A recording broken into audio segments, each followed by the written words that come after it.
느부갓네살 왕은 당대의 가장 강대한 대제국을 이루었던 나라의 왕으로서 그의 이제 삶의 어떻게 보면 마지막 기록과 같은 장면이 이 다니엘서 4장에 있고, 그 이후로부터는 이제 벨사살 왕과 이제 왕조가 계속 바뀌는 것을 우리가 보게 됩니다. 근데 느부갓네살 왕의 고백인 것이죠.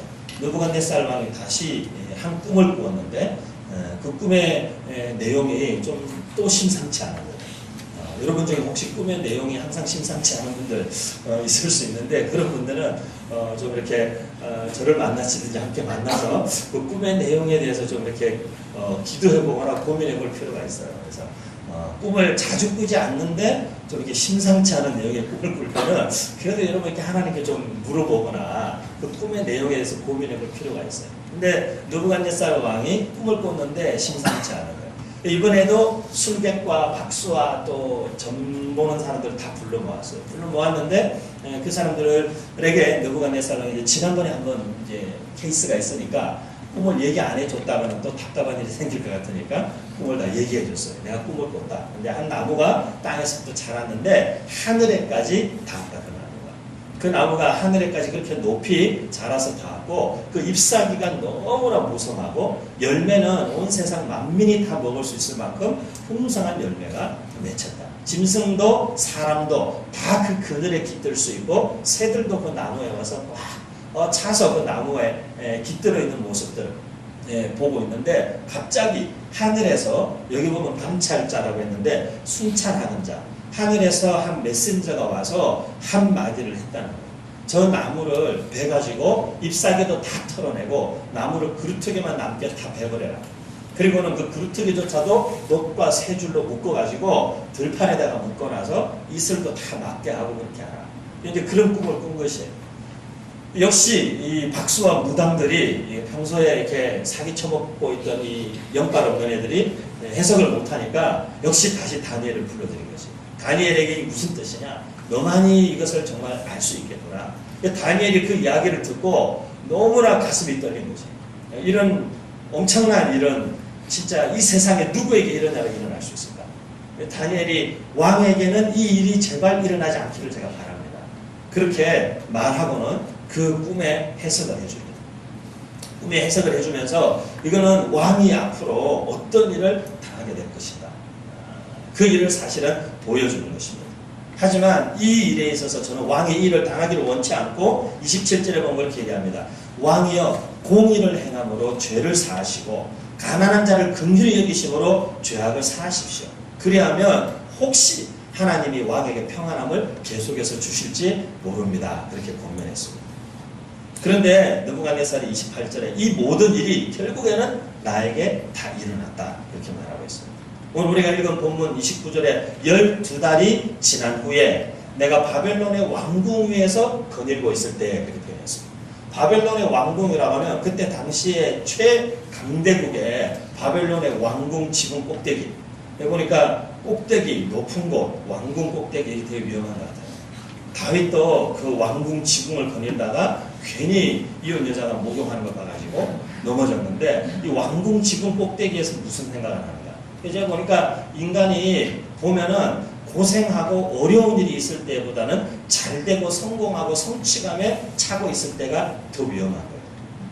높은 자리에, 내려다볼 수 있는 자리에, 긴장을 풀고 편안하게 마음껏 거닐 수 있는 자리에, 우리가 어려울 때는 우리의 눈앞에 시련과 환난과 불확실함과 어떤 초조함이 있을 때는 우리가 주님도 찾고 갈망도 있고 간절함도 있지만, 그것들이 풀어지고 해제되고 나면 그때부터 우리에게 영적인 느슨함이 찾아오는 것이죠. 긴장을 푸는 것이죠. 그러다가 넘어지는 것이죠. 그래서 성경은 우리에게 선줄로 생각하는 자는 넘어질까 항상 주의해라. 항상 주의해라. 근데 느부갓네살 왕이 그 왕궁에 올라와서 아마 그랬을 것 같아요. 석양이 이렇게 지고, 제가 상상하는 거예요. 석양이 지는 그 무렵에 그 왕궁의 지붕 꼭대기에 올라와서 자기가 건축한 그 어마어마한 왕궁과 그 바벨론 성 전체를 뒤덮고 있는 그 끝이 보이지 않는 자기 수도의 광활함과 그 웅장함을 보면서 느부갓네살이 젊은 애들 말로 잡복이 돼가지고 자아도취에 빠진 거죠. 그래서 느부갓네살은 30절부터 계속해서 그렇게 말합니다. 나 왕이 말하여 이르되, 여기다가 나라고 꼭 붙여요. 또 그냥 왕이 또는 내가 이렇게 하지 않고 나 왕이 이렇게 이중적으로 자기를 부르는 것이죠. 나 왕이 말하여 이르기를 큰 바벨론, 이 큰 바벨론을 자기가 봐도 자기가 이룬 업적이 대단한 것이죠. 이 큰 바벨론을 내가 능력과 권세로 건설했다. 그리고 그것을 나의 도성으로 삼고 이것으로 나의 위엄과 영광을 나타낸 것이 아니냐, 그런 것이죠. 우리가 인생을 살면서 우리에게 주어지는 것들, 우리가 누리는 것들이 그것이 하나님의 선물로 받아들이는 것이 그리스도인의 저는 마땅한 태도라고 믿어요. 그것이 경제적인 것이다. 그리스도인이라고 해서 다 찌질하게 살고 그리스도인이라고 해서 무명으로 산다는 것이, 여러분 우리는 사실 이름 없는 교회, 무명 교회지만 우리가 이름 없는 것을 추구하는 이유는 이름이 없기 위해 이름 없는 것을 추구하는 것이 아니죠. 그죠? 우리가 믿고 있는 고린도서 6장의 말씀은 우리는 무명한 자 같지만 우리는 유명한 자라고 얘기했어요. 우리가 그저 아무것도 하지 않는, 아니면 그냥 부정적으로 뭐든지 하지 않으려고 하는, 아니면 그냥 웬만하면 이렇게 알려지지 않고 뭐 아무것도 안 해야 되는 그런 뉘앙스가 아니에요. 우리가 그것을 추구하지 않는다는 것입니다. 우리가 유명과 성공과 확장과 우리의 성공과 교회의 무슨 엄청난 성장과 외형적으로 드러난 그것들을 우리가 추구하는 것이 아니라는 것입니다. 그것이 우리의 가치가 아니고 그것이 우리의 목적이 아니라는 것입니다. 근데 많은 사람들이 그것들을 추구하고 그것들을 성취했을 때에 그들의 마음 가운데 이런 긴장이 풀리는 것이 있는 것이죠. 일반적으로 우리가 복음을 받아들인다라고 말할 때 예수를 믿게 된다. 예수 믿기 전에 많은 사람들이 이렇게 얘기합니다. 참 내가 예수를 믿느니 그냥 나를 믿겠다. 아니면 내 주먹을 믿으라. 내 학벌, 내 지식, 그렇게 얘기하는 사람 많죠. 그것을 일컬어서 우리는 세계관이라고 해요. 세계관. 자기만의 견고한 세계관이 진치고 있는 사람. 제가 만나는 분들 중에도 그런 분들이 있어요. 아주 철저하게 자수성가해가지고 자기의 삶에 철저하고 남들이가 확실하고 사람들하고의 관계에서나 말이나 하는 모든 일에 빈틈이 없이, 그러다 보니까 하나님도 그 삶에 비집고 들어갈 틈이 없는 사람들이 있습니다. 근데 그런 사람들이 언제 무너지냐? 자기가 옳다라고, 자기가 자신 있고, 자기가 아직 경제적으로, 건강으로, 뭔가 환경적으로 유지할 수 있을 때는 그 큰 소리를 계속 치지만, 그 자기가 큰 소리 치고 있는 것들의 근원이 흔들리기 시작할 때, 거기에서부터 삶의 세계관의 균열이 생기는 것입니다. 그 균열의 틈으로 하나님의 복음의 빛이 들어가기 시작하면서 그 사람들은 이제 하나님께 마음을 열기 시작하는 것이죠. 우리가 그리스도인으로서 이 세상을 살아가면서 우리가 기억해야 할 것은, 오늘 본문을 통해서 우리가 살펴보아야 할 것은, 우리의 삶에 어떤 성공이 있든, 우리의 삶에 어떤 실패가 있든, 우리의 삶이 얼마나 놀랍고 대단하고 인정받고 부여하든, 아니면 우리의 삶이 얼마나 처참하고 가난하고 절망 가운데 있든지 간에 그 모든 것 위에 하나님께서 주관자가 되시고 하나님께서 그것의 통치자가 되신다는 사실을 항상 주목해 보아야 할 필요가 있는 것입니다. 하나님의 역사의 주관자시라는 사실을 우리가 보는 것 굉장히 중요합니다. 하나님의 역사의 주관자라는 사실을 보는 것은 우리로 하여금 우리의 어떤 큰 업적도, 바벨론 대제국이 아니라 엄청난 유수한 기업을 우리가 일으키고 우리가 그것의 CEO가 되고 우리가 그것의 대표자가 되고 평생을 경제적인 부분에 걱정하지 않고 살 수 있게 된다 할지라도 그 모든 것이 하나님의 주권 아래에서 하나님이 이것들을 우리에게 주시니까 하나님이라는 사실을 인정하지 않으면 하나님은 그것을 우리에게 한번 보여주시는 거예요. 네 힘으로 된 것 같냐? 네 힘으로 유지할 수 있을 것 같냐? 내가 한번 살짝만 흔들어 볼게. 무슨 일이 생기는지. 하나님은 그걸 통해서 우리를 괴롭히시려고 하는 것이 아니에요. 하나님은 그걸 통해서 우리에게 내가 하나님이라는 사실을 네가 알아야 될 필요가 있다는 걸 말씀하시는 거예요. 우리 인간에게 하나님께서 이 세상의 모든 천지 만물을 다 주시고 선악과라는 나무를 두시고 이 나무만큼은 절대로 만지지도 말고 따먹지도 마라. 이유는 한 가지. 내가 하나님이라는 사실을 절대로 잊지 마라. 나의 모든 권세와 나의 모든 것을 너에게 다 위임하고 너와 나는 함께 교제하고 영원토록 이 가운데 살고 있지만 사실은 하나님 그분이 언제나 창조주이시고 하나님이 하나님이시라는 사실은 우리가 건드려서는 안 되는 거예요. 그것에 도전해서 사실은 이 땅으로 추락한 존재가 사단이라는 거죠. 하나님의 영광을 도적질하고 한 것이죠. 하나님의 영광에 도전한 것이죠. 우리의 삶이 아무리 여러분 보세요. 그리스도인으로서 하루하루를 살면서 이게 무슨 의미가 있을까? 내가 뭐 어떻게 한다고 세상이 바뀔까? 아니면 내가 하고 있는 이 작은 일, 이게 무슨 큰 의미가 있을까? 예, 우리가 우리의 시선을 내가 하고 있는 일들에 두기 시작하면 우리에게는 때로는 무기력감과 답답함과 한계 상황들만의 눈에 보이기 시작해요. 하지만 그것이 아니라 우리가 우리의 시선을 이 역사 가운데 주관자 되시는 하나님, 정치하는 사람들이 경제적 기업의 부를 가지고 제가 보니까 앞으로는 부의 편중 현상이 훨씬 더 심해질 것 같아요. 미국도 보니까 통계적으로 지난 한 20, 30년 동안에 부의 편중 현상이 훨씬 더 심해졌어요. 중산층은 점점 줄어들고 극빈계층은 점점 늘어나고 상위 10%, 15%에게 집중되어 있던 부가 이제는 상위 3%와 5%에게 더 많은 비율의 부가 집중되는 현상이 나타나요. 제가 볼 때는 우리나라도 마찬가지일 것 같아요. 요즘에 되게 강남에 여기 왔다 갔다 하면서 차 타고 왔다 갔다 하면서 이렇게 보면은 제가 볼 때는 결국에는 우리나라의 몇몇 기업과 몇몇 권력 있는 사람들이 이 나라의 부를 다 장악하는 거죠. 몇 사람 안 되는 사람들. 그 나머지 우리는 그냥 그 안에서 죽도록 그냥 뺑뺑이 돌면서 열심히 일하지만 이게 뭔가. 그것 때문에 이제 억한 감정이 생기는 사람도 있겠고 제가 볼 때는 뭐 테러를 하는 사람들 나타날 수도 있을 것 같아요. 이상한 사람들 많이 나올 것 같아요. 우리 예수 믿는 사람들도 그런 상황 가운데서 똑같이 분노하거나 절망감을 느끼거나 무기력감을 느끼거나 나는 이게 무슨 돈 가진 인간들이 돈 벌기 위해서 돌리는 기계 속에 돌아가는 부품같이 나를 생각하거나 그런 마음으로는 이 세상을 살 수가 없어요. 우리나라의 경제도 이 나라의 역사도 이 나라의 정치도 이 모든 것을 주관하시는 분은 하나님이시다는 사실을 그걸 붙잡아야 됩니다. 10월 1일 날 우리 한국에 윌겔 몰트만이라는 독일 신학자가 89세신데 한국에 오세요. 몰트만이라는 신학자는 희망의 신학자, 희망의 신학이라는 걸 주장했어요. 그래서 The Theology of Hope, 희망의 신학이라고. 이 사람은 독일 사람인데 독일군으로 1차 대전 전쟁에 참여했다가 이 사람이 그 전쟁에서 포로로 잡혔어요. 그러고는 연합군 포로 수용소에 있는 동안에 하나님을 만났어요. 근데 여러분 실제 유럽에 1차 대전이 일어나고 2차 대전이 일어나고 할 때는 유럽은 18세기 산업혁명이나 르네상스 이후의 산업혁명, 과학기술의 발달 19세기부터 이상한 단어들이 등장하기 시작했어요. 그게 유토피아라는 단어였어요. 그리고 소위 말하는 옵티미즘이라는 낙관주의라는 게 등장하기 시작했어요. 이 상태로 가면 세상에는 고치지 못할 병이 없겠구나. 이런 상태로 의학이 계속 발달하고 과학이 계속 발달한다면 무슨 질병이든지 고치지 못할 기술이 없겠구나. 다 모든 기술이 계속 나오겠구나. 신기술이. 진짜 우리는 유토피아에 사는 날이 지상낙원이라는 말이 나오기 시작했어요. 근데 그 말에 찬물이라도 끼었듯이 20세기 초반에 들어와서 어마어마한 세계대전을 치르게 되면서 유럽의 수많은 젊은이들이 북미의 수많은 젊은이들이 말 그대로 이슬과 같이 다 사라진 거죠. 제가 영국 웨일즈에 갔을 때 영국 웨일즈에 롤랜드 에반스라는 할아버지가 있는데 그 할아버지 만났을 때 그 할아버지는 얘기했어요.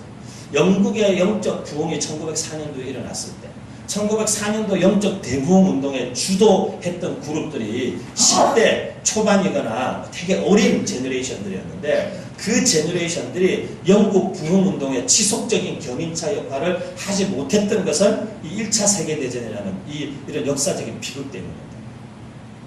그 수많은 어려서 그 부흥 운동의 맛을 보고 하나님의 살아계심의 임재를 어렸을 때부터 경험했던 세대가 자라서 대학에 오고 이제는 나라와 국가와 사회를 위해서 뛰어야 될 그 시기에 그들이 다 전쟁에 차출되어 나가가지고 전장의 이슬로 다 사라진 것이에요. 영국의 한 세대가 전장의 이슬로 다 사라진 거예요. 그런 일이 일어나지 않도록 그분이 되게 감동적이었던 것은 대한민국에 이 한국 전쟁이 일어났을 때 자기들이 기도했다는 거예요. 한국에도 그런 일이 일어나지 않도록 한 세대가 완전히 유신돼요. 근데 이 몰트만이라는 신학자가 그 포로 수용소에서 예수님을 만나게 돼요. 그때까지는 불신자였고 무신론자였어요. 하지만 그 포로 수용소에서 깊은 절망 가운데 그런 하나님을 만나게 되고, 그리고는 그가 희망의 신학이라는 것을 그 암울한 시대에 낙관론에 빠져 있다가 처참한 절망의 구렁텅이로 떨어지고 있는 그 유럽 사회에, 북미에 그는 희망의 신학이라는 걸 던졌습니다. 초자연적 존재, 초자연적 실제인, 초자연적 존재인 신과의 조우가 일어나지 않는 한 인간은 절대 절망을 해결할 수 없다는 거예요. 어떤 경우에, 어떤 과학의 발달도, 어떤 문명의 발달도, 어떤 경제적 부도, 사실 그것이 무너지는 것은 한순간이다.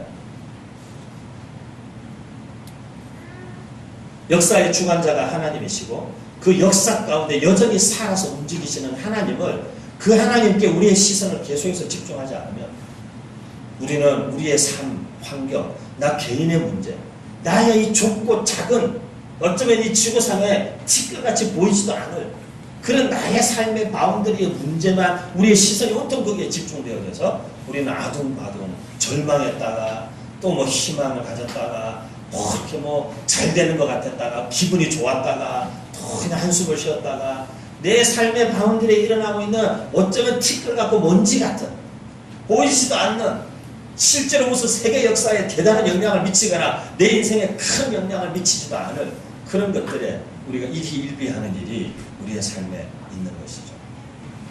우리는 사실 눈을 들어서 그 너머를 봐야 됩니다. 우리의 시선을 들어서 내 삶에 일어나고 있는 크고 작은 절망과 한계와 또는 작은 성공과 이런 것들에 우리가 마음을 빼앗길 것이 아니라 여전히 살아서 역사하고 계시고, 이 모든 역사와 시대의 흐름 속에 자기의 뜻을 면면히 이어가고 계시고 성취하고 계시는 하나님께 우리의 시선을 집중할 때 우리 그리스도인들의 시야도 넓어지고 우리의 마음도 넓어지고 시원하게 되고, 우리의 마음 가운데 더 깊은 확신과 담대함과 또 미래를 계속적으로 바라보고 살아갈 수 있는 용기와 희망이 바로 거기에서부터 오는 것이죠. 그런 역사의 주관자가 되시는 우리 하나님께 우리의 시선을 집중할 수 있는 저와 여러분 다 되시기를 축복합니다. 요즘에 이 관점에 대한 얘기가 많이 나오는 것 같아요. 관점. 요즘에 서점가에 보면 이 관점에 대한, 관점을 디자인하라, 관찰의 힘, 뭐 승자의 안목, 이 퍼스펙티브라는 게 굉장히, 아마 제가 몇 년 전부터 수도 없이 얘기했어요. 리더십은 퍼스펙티브와 커뮤니케이션. 수도 없이 제가 얘기했어요. 안목이라는 것은 굉장히 중요해요. 근데 이 관점을 우리가 어디에 두고 있느냐가 우리의 인생을 엄청나게 바꾸는 것입니다. 얼마 전에 제가 말했어요. 우리의 삶의 전제가 어떻게 되느냐, 내가 이 세상을 어떻게 바라보고 있느냐, 내가 인생이라는 것을 어떤 관점에서 보느냐에 따라 우리의 삶은 어마어마하게 달라집니다.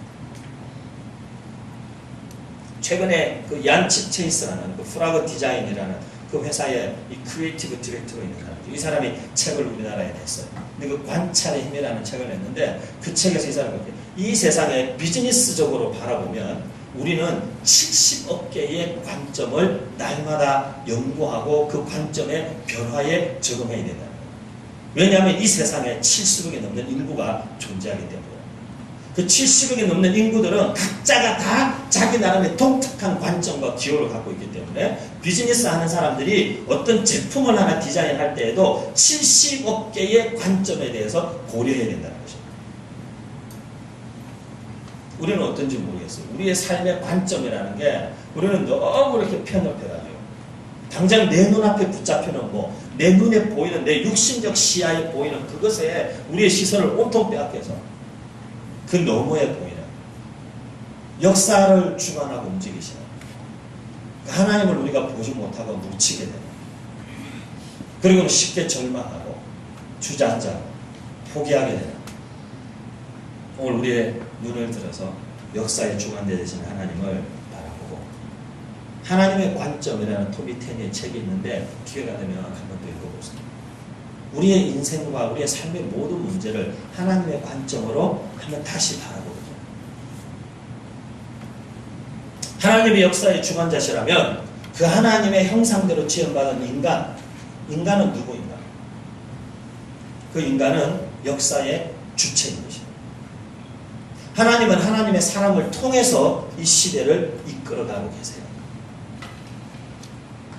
우리가 선교 역사를 계속 이렇게 자세하게 들여다보면 이 시대의 움직임을 움직이는 사람들이 정치, 경제, 뭐 이런 권력을 가진 사람들 같지만 실제로는 또 다른 관점에서 우리가 역사를 보면 실제로 그렇지 않아요.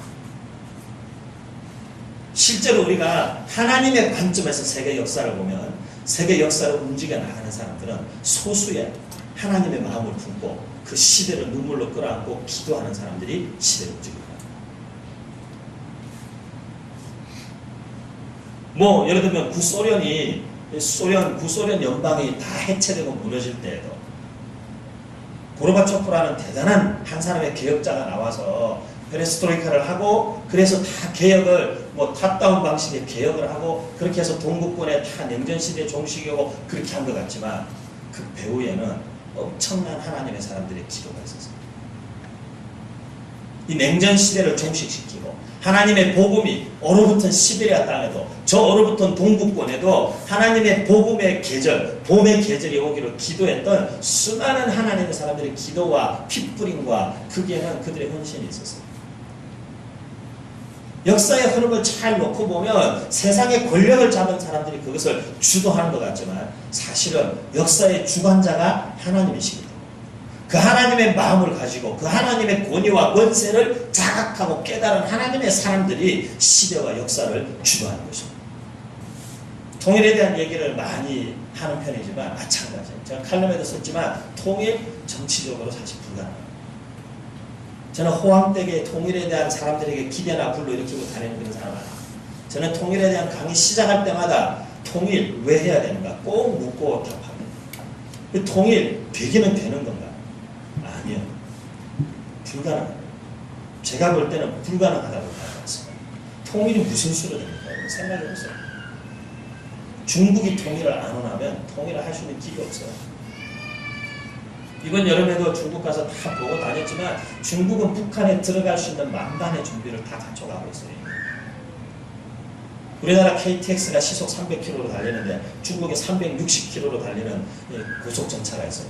고속열차를 북경에서부터 신양으로 뚫어서 단동까지, 북경에서부터 신양을 거쳐서 훈춘을 돌아서 도문까지 북한으로 들어가는 그 아무것도 없는 허허벌판에 고속철을 놓고 있어요. 완전 시골 마을들. 집도 다 쓰러져가고 무너져가는 것 같은 그런 조그만 마을들 위를 어마어마한 교각을 세워서 고속열차, 고속철을 뚫고 있어요. 뭐 때문에? 거기 뭐가 있다고? 중국 땅을 봐서는 거기 아무것도 없어요. 조그만 시골, 훈춘 조그만 도시예요. 아주 시골 마을 같은데. 근데 그 훈춘을 기점으로 해서 왜 중국이 그걸 낮은 산봉까지 고속철을 뚫을까? 중국이 반대하면 못합니다. 제가 종종 말씀드리지만 오택동 아들의 무덤이 아직도 중국에 있는데, 북한에 있는데 쉽지 않은 일이죠. 그리고 솔직히 육자회담 하지만 누가 통일을 원하겠어요? 미국이 통일을 원하겠어요? 미국이 통일 안 원합니다. 제가 볼 때 아무도 안 원해요. 미국도 중국도 안 원하면 통일을 어떻게 합니까? 경제적으로, 정치적으로, 국제사회 정세를 봐서 불가능합니다. 미국이 우리의 무슨 우방이니까 우리가 잘 되기를 바라서 통일을 되게 도와줄 거다? 어림도 없어요. 국제사회에는 냉정한 논리 한 가지만 존재하는 겁니다. 자국의 이익이라는 것. 뭐가 있겠어요? 원치 않습니다. 자기에게 이익이 되는 방향 아니면 아무도 원치 않습니다. 그러면 세계 초강대국 넘버원 2가 반대하는데 누가 어떻게 합니까? 할 수 없어요. 하지만 제가 믿는 것은 역사의 주관자는 미국 오바마 대통령이나 중국의 시진핑이 아니라고 믿기 때문에 역사의 주관자는 하나님이십니다. 하나님의 역사, 시대를 움직이시는 하나님의 역사의 족적을 쫓아가는 지금 이 시기에 하나님께서 이 한반도 땅에서 어떤 일을 행하고 계십니까? 그리고 하나님 앞으로 이 통일 한반도와 중국 대륙의 수많은 1억이 넘는 크리스찬들과 이들을 통해서 하나님께서 하실 일이 뭐가 있습니까? 땅 끝까지 복음이 증거되면 그저야 끝이 오고 주님이 다시 오시고 영원한 하나님의 나라가 이 땅 가운데 임할 텐데 그 일을 위하여 하나님 어떤 일을 행하고 계십니까? 그것을 하나님의 관점에서 바라보는 것이 중요한 것입니다. 정치적으로, 경제적으로 그렇게만 바라보고 된다 안 된다. 예. 그래서 통일은 하나님이 하셔야 됩니다. 그리고 하나님이 하시고, 그리고 수없이 많은 사람들이 기도하고 있고, 수없이 많은 사람들이 오늘도 저 땅을 생명의 위협을 무릅쓰고 들어가고 있고, 거기에서 살고 있고, 거기에 기도를 심고 눈물을 심고 자기들의 재정을 쏟아붓고, 우리 그리스도인들은 선택해야 합니다. 그냥 역사의 흐름이라는 게 시대의 흐름에 순응하고 그냥 시류에 편승해서 사는 인생을 살 것인가? 아니면 살아있는 물고기처럼 정말 연어가 그 거센 물살을 거슬러 올라가듯이 생명력 있는 존재는 거스르는 것입니다. 시대의 물줄기를 바꾸고 시대에 영향력을 줬던 사람들은 무슨 대단한 인물들이 아니었어요. 두 가지가 있는 사람들이었어요. 문제의식과 저항의식이 있는 사람들이었어요. 모두가 당연하다고 생각하는 것을 당연하다고 생각하지 않는 거예요. 모두가 침묵하는 문제에 대해서 침묵하지 않는 것이에요. 그리고 그것을 자기의 온 삶으로 부딪혀서 그것을 뛰어넘은 것이죠. 어제도 우리 교육자들하고 이성용 목사님이 저녁에 식사하고 대화하고 교제하면서 이 목사님 그런 말씀하시더라고요. 이분 옛날에 학생운동 하셨으니까 그런 말씀하시더라고요. 옛날에 자기들이 학생운동 할 때는 나가서 이렇게 뭐 데모하고 이런 게 아니었다는 거죠. 시위하는 게 주가 아니고 그때 당시는 전부 다 사상범이라고 해요. 사상범.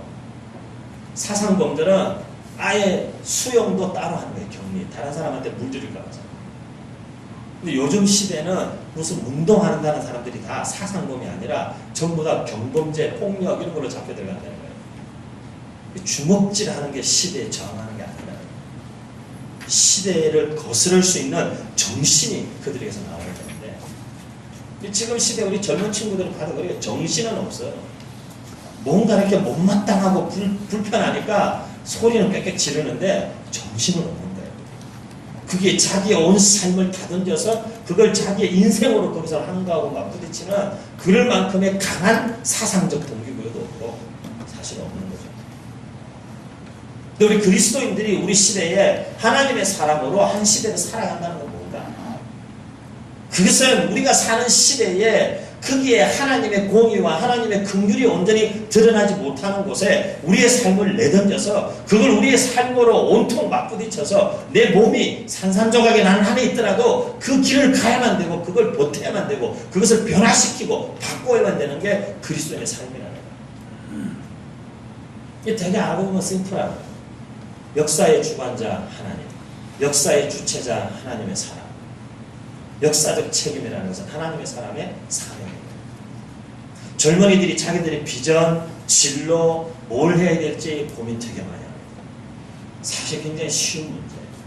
그럼 세 가지만 생각하세요. 오늘 제가 써놨을 주보에다가 첫째, 하나님의 영광, 두 번째, 하나님의 공의, 세 번째, 하나님의 긍휼. 성경 전체의 주제는 하나님의 영광에 대한 주제예요. 하나님으로 하나님 되시게 하는 거예요. 사단이 우리를 계속 충동질해서 하는 일은 뭐냐? 우리로 하여금 하나님의 영광을 도적질하게 하는 거예요. 오늘 느부갓네살과 같이 내가 한 것이라고, 내가 주인이라고, 내 권세와 내 영광과 내 능력과 내 성취와 내 업적이 얼마나 대단한지 보라고. 우리가 그 가운데 겸손하게 하나님 주님이 하셨습니다. 주님이 하셨습니다. 우리가 주님이 하셨습니다라고 말하는 거기에 엄청난 능력이 있다는 걸 알기 때문에 그 말을 쏙 빼고 내가 했다고 말하게 만들고 싶어요. 세상 가운데 살아가는 여러분, 우리 그리스도인들이 이 세상에 사는 이유는 하나님의 영광 때문에 사는 거예요. 먹든지 마시든지 무엇을 하든지 다 하나님의 영광을 위해서 우리가 돈을 버는 이유도 직장생활을 하는 이유도 다 하나님의 영광이라는 것과 직결되어 있어요. 내 직장생활을 통해서 내가 하고 있는 일을 통해서 내가 하고 있는 행위들을 통해서 내가 인정받고 나를 드러내고 내가 어떻게 되는 것이 중요한 것이 아니라 하나님의 영광이라는 것이 나타나요. 왜 그런 줄 아세요, 여러분? 그러면 나는 뭔가? 여러분 그렇게 생각하시면 안 돼요. 하나님의 영광은 좋은데 그럼 나는 뭔가? 나는 뭐긴요? 하나님의 영광에 참여하는 자가 되는 거죠. 이 세상에 그 무엇도 비교할 수 없는, 세상이 주는 권력과 부귀 영화 그 어떤 것도 비교할 수 없는 하나님의 영광을 함께 누리는 자가 되는 거죠. 말 그대로 우리의 삶이 그저 배나 부른 삶에서 영광스러운 삶으로 가는 것이죠.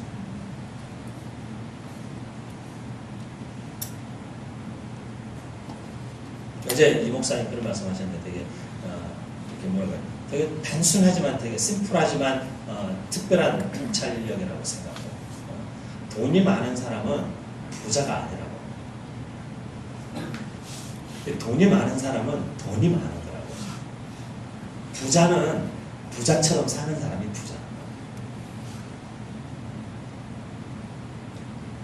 공부를 잘하는 사람은 머리가 좋은 게 아니라고. 공부를 잘하는 사람은 공부를 하기 때문에 공부를 잘하는 거라고. 돈이 많은 사람을 부자라고 부르고 공부 잘하는 사람을 머리 좋다고 말하는 것은 그 사람을 칭찬하는 게 아니고 그 사람의 인격을 폄하하는 거예요. 왜냐하면 그 사람은 열심히 공부하면서 공부를 잘하게 된 거지 단순히 머리가 좋아서 그냥 공부를 잘하게 된 게 아닌데 우리는 누가 뭘 잘하는 걸 보면 머리가 좋아서 그렇게 되는 거예요. 그 사람의 노력은 뭐예요 그러면? 그 사람을 칭찬하는 것도 아니고 그 사람을 인정하는 것도 아니고 그 사람을 인격적으로 무시하는 거예요. 저도 그렇게 생각해 본 적은 없는 것 같아요. 부자에 대해서는 제가 그렇게 생각해 본 적은 있는데 부자처럼 사는 사람이 부자지 돈 많은 사람이 부자인가? 공부 잘하는 사람은 저는 그렇게 생각을 하거든요. 우리 하나님의 사람 으로서 이 역사와 시대를 보는 관점, 그러니까 우리의 사명을 여러분 찾고 싶으면 시대 속에 하나님의 공의가 이루어지지 않은 영역을 찾아보세요. 그게 우리 그리스도인들의 사명. 그것이 경제적 불균형이다. 그것이 교육의 불균형이다. 왜 누군가에게는 모든 것이 과다하게 공급되어서 그 과다함에 치여서 감사한 줄도 모르고 행복한 줄도 모르고 기준만 높아져서 삶의 불만족에 시달리고 상대적 박탈감에 시달리는 사람들이 있는가 하면 왜 아직도 전 세계 지구상 인구의 80%가 하루에 $10 미만의 생활비로 살아가야 됨에도 불구하고 우리는 하루에 몇만 원의 돈을 쓰면서도 행복하지 않은가? 뭐가 잘못된 것인가? 대한민국에 태어났다는 사실만으로 상위 20%의 삶을 누리고 사는 우리가 왜 행복하지 않을까? 무엇이 우리를 그렇게 우울하게 만드는 것인가? 이번에 제가 필리핀에 가서 한 2주 있는데 동남아가 다 그렇죠. 동남아가 다 그런데 캄보디아 같이 저희 부모님 계시는 나라는 더 심하지만 필리핀 마닐라도 어떤 분들 만나러 마카트라고 마닐라의 제일 번화한 지역에 갔는데 거기는 강남 정말 저리 가라요. 빌딩 숲이 강남 저리 가라는데 거기서 15분 정도만 차를 타고 고속도로 하나를 딱 건너서 오면 똑같은 마닐라 시내인데도 불구하고 그냥 온 길거리에 제가 머무는 숙소가 그 지역에서 그래도 꽤 괜찮은 그 우리나라로 치면 오피스텔 같은 건물에 어떤 분이 거기 제가 2주 동안 머물 수 있도록 해주셨어요. 이게 보니까 그 지역의 높은 건물은 그거 하나밖에 없어. 그 주변에 다 완전 쓰러져가는 판자촌인데 그거 하나만 높은 건물이에요. 그 현관에서 아파트 그 게이트 걸어 나가면 꼬맹이들이 한 4-5명이 항상 앉아있어요. 그래 나오면 택시를 잡아서 딱 세우는 거예요. 문을 열어주는 거예요. 타면 팁을 달라요. 그리고 바로 앞에 슈거바이트라고 그 카페가 있는데 제가 인터넷을 쓰기 위해서 그 카페에 아침에 가서 이제 팔자에 제가 안 마시는 커피를 한 잔 시켜놓고 앉아가지고 아침에 여기서 이제 와이파이를 잠깐 쓰는 거예요. 거기 있다가 이제 선교사님 저를 픽업하러 오면 나가서 주차장에 차를 타면 차를 타서 후진을 시작하기가 무섭게 갑자기 어디서 꼬맹이가 나타나서 차를 뒤를 탁탁 때려요. 이렇게 잠깐 기다리라고 지금 차가 오니까. 그리고 지가 오는 차들을 막 도로에 세우고 나오라고 이렇게. 그리고는 또 기다리는 거예요. 그래봐야 5패소, 2패소. 그래봐야 뭐 우리나라 돈은 한 2, 300원 주는 건데. 삶이 그렇게 다른 거죠. 그런 어떤 것들을 볼 때에 우리의 마음이 소위 말하면 불편해야 정상이라는 거죠. 이런 경제적인 불균형을, 이런 학벌의 불균형을, 이런 어떤 삶에서 인간이 기본적으로 누려야 할 삶에 하나님 주신 삶의 불균형과 그리고 그냥 억압당하고 착취당하고 있는 그런 하나님의 공의가 실현되지 않은 현상들에 대해서 우리의 가슴이 움직이는 것이죠. 그리고 거기에 하나님의 긍휼의 통로가 되어주는 것. 그게 그리스도인의 사명이라는 거예요. 우리의 삶을 어디다가 써야 될지, 어디다 쏟아야 될지 여러분 기도 많이 하지 마세요. 기도만 하다가 세월 다 보내겠어요. 여러분의 삶을 거기에 던지세요. 하나님의 영광을 위해서, 하나님의 공의가 실현되지 않은 곳에 하나님의 긍휼의 통로가 되어서 내 삶을 거기에 던져야 돼요. 던지면 하나님이 하시는 겁니다. 하나님이 우리가 상상할 수 없는 일들을 하십니다. 이번에도 주빌리 아카데미라는 게 필리핀에서 시작되는데 사람들이 다 반신반의하는 거예요.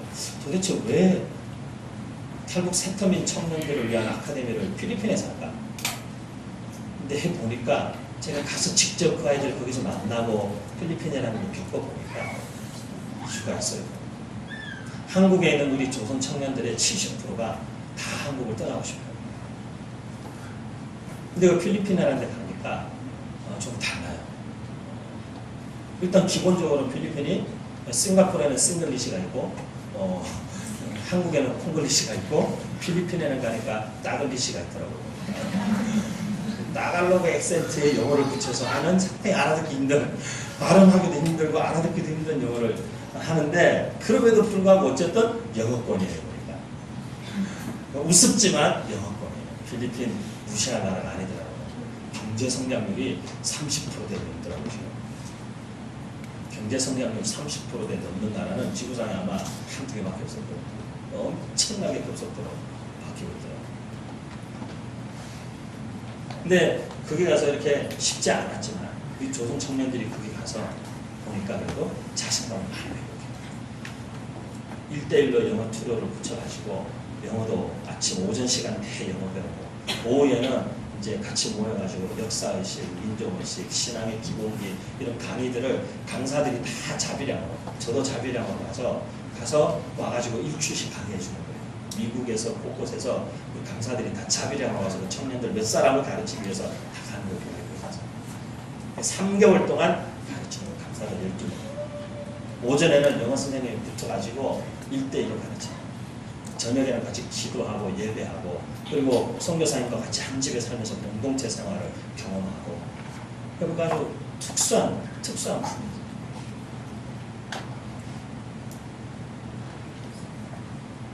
하나님께서 제가 가만 보니까 이게 한국에서 참 어렵고 한국에서 하기 힘든 일이지만 그 땅에서는 의미가 있고 전략적이고 충분히 가능한. 필리핀에서 왜 선교사님들이 통일을 준비한다고 계속 소리를 지르나. 그래서 제가 가봤는데 준비가 되겠어요. 정말. 준비가 되겠어요. 그것도 마찬가지예요. 그들이 한국에서 겪는 상대적인 박탈감. 제가 되게 마음 아팠던 것은 애들이 다 24, 25인데 키가 제 어깨까지밖에 안 나요. 키가. 지금 북한의 고 제너레이션들은 어려서 뭘 제대로 다 못 먹고 자라거든요. 북한의 한 완전히 심각한 영양 결핍으로 평균 키가 우리나라 아이들하고 같은 연령대의 평균 신장이 15cm 이상 차요. 근데 필리핀에 오니까 괜찮아요. 필리핀 사람들이 또 고르게 작거든요. 눈높이도 맞고 같이 잘 이렇게. 여러분, 하나님께서 하시는 일들은 내 삶의 바운드리에서만 일어나는 일이 우리가 온통 우리의 시선과 마음을 빼앗기고, 그것 때문에 그냥 하루에도 기분이 수십 번 오르락내리락 하는 그런 삶에서 벗어나기 위해서 우리가 우리의 눈을 좀 들어서 여전히 다스리시는 하나님, 여전히 역사를 통치하시는 하나님, 지금도 내 삶에도 역사하실 뿐 아니라 이 나라, 민족, 열방에 계속해서 일하시는 하나님을 우리가 봐야 합니다. 하나님이 죽지 않았구나. 그래서 다시 한번 어쩌면 지금 시대에 우리 크리스찬들은 다시 한 번 더 그 하나님으로 인한 희망을 노래해야 하는 시대에 살고 있는 거죠. 굉장히 암울한 역사적인 절망감과 언론에 나오는 이야기들을 보면 하나같이 정치인이든 경제인들이든 뭐 사고 쳤다 그러면 다 또 기자들이 예수쟁이라는 것도 막 부각시켜가지고 어렵게 만들지만 창피한 일이죠. 인간들이 그렇게 살면 안 되죠. 정말. 예수 믿는다는 사람들이 정치를 해도 비즈니스를 해도 그렇게 하면 안 되죠. 하지만 그것 때문에 우리조차 절망하고 낙담하는 것은 사랑의 전향에 넘어가는 거예요. 사랑하는 우리 이름 없는 교회 귀한 지체 여러분들, 역사의 주체자로서 역사의 주관자이신 하나님을 바라보고 우리 역사의 현장 속에 하나님의 영광과 하나님의 공의가 없는 곳에 하나님의 영광과 공의의 회복을 위해서 우리의 삶을 긍휼히 여기는 마음으로 그게 던질 때에 저와 여러분을 통해서 하나님께서 우리가 하는 작은 몸짓, 이게 무슨 의미가 있을까? 라고 생각할지 모르지만 나비 효과처럼 하나님께서 세계 곳곳에 이것을 믿고 살아가는 하나님의 사람들의 작은 몸짓을 통해서 온 세계를 하나님의 말씀과 그분의 권위로 진동케 하시는 일들을 믿음의 눈으로 바라보시면서 이번 한 주간도 우리의 삶에 더 담대한, 더 놀라운 희망, 더 놀라운 꿈, 더 놀라운 열정 가지고 역사의 주관자이신 하나님과 역사의 주체자로 당당하게 또 한 주간 살아가시는 우리 가족들 다 되시기를 주님의 이름으로 축복합니다. 기도하겠습니다. 살아계신 하나님 감사합니다. 오늘도 주님 앞에 다시 한번 우리의 삶을 내어드리고 나아갑니다. 주님, 우리가 주님을 바라보는 우리의 시선이 흔들리지 않게 하시고, 주님을 바라보는 우리의 생각이 흔들리지 않게 하시고, 주님을 바라보는 우리의 마음이 더욱 확고해지게 하셔서 두려워하지 않고 주저하지 않고 정말 하나님의 영광을 위하여 정말 주님의 공의가 이 땅 가운데 이루어지는 일을 위하여 우리의 삶을 그곳에 깊이 헌신할 수 있는 하나님의 사람들 되게 하여 주옵소서. 예수님의 이름으로 감사하며 기도드립니다.